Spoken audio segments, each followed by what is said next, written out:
Impact macam ni lah je. Dia pay off tu terasa kan. Okay, so sekarang skrip aku ada. Skrip, kemudian adalah sikit modal yang mana okey, macam mana pun aku tak fikirkan aku nak sendiri-sendiri kat. Maknanya aku nak kat sini aku rasa kau lah. Maknanya kau lah.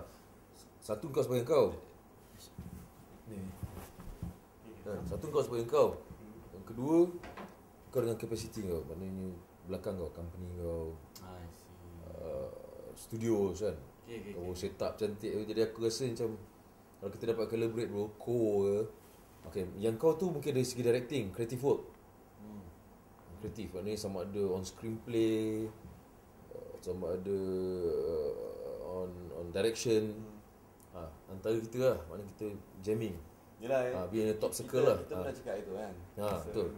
So, lepas tu pelakon-pelakon tu sama ada kita nak pakai yang dah ada boleh, tapi kalau boleh aku prefer kita keluar pergi cari. Macam kau tweet tu lah. Macam Act One tu lah. Kita keluar pergi cari. Tapi tapi cara kita lah. Mungkin kita announce.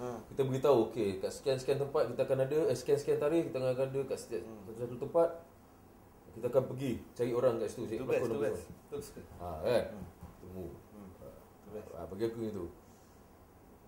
So kau, aku nak tahu jugalah kau punya masa-masa kau buat. Sikit pun dah siap. Sikit dah ada. Tapi kita akan develop lah macam biasa kan. Of course lah. Kita buat touch Nolan sikit, Snyder sikit kan. Tapi bukanlah macam kita sendiri, kita ada cara kita lah. Ya, of course. Tapi macam kita cakap tadi ada the impact yang dia orang bagi. Itu kita nak impact tu. That impact. Kan? Yang buatnya of course mesti lain lah, dia orang lain, kita lain kan. But that impact is what we want. Okay. So ikutlah kalau itulah aku bila dengan apa company apa semua kan. Definitely kita boleh do something. Dan kita kena cerita lah, kita jumpa lah. Boleh dalam sehari dua ni boleh, tak ada hal. Sekali lah terus kan, kita discuss terus dengan dia orang. Kau buat apa dalam sehari dua ni? Budak-budak kau dah ini berapa bulan lah ini. Masih dalam. Budak-budak kau ini 17. Aku 22 dengan 23 aku ada Wan Zainal ada untuk Wan Zainal lah. Dia ada KL Fashion Week dekat Pavilion.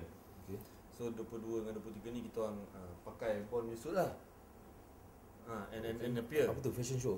Fashion KL Fashion Week. KL Fashion Week. So this whole event about fashion apa semua lah. Kan sekali ada macam-macam lah, ada runway apa semua lah. So kita orang pakai untuk pon. Oh, siapa? Kau lagi? Aku, Akasha dengan Zain. Lepas tu adalah few others cantik lah. Maknanya aku pergi sana. Aku ikut kau lah. Aku pergi cari orang kat sana. Kita bincang terus pasal kat sana. Boleh. Boleh lepas tu kita pergi minum dulu.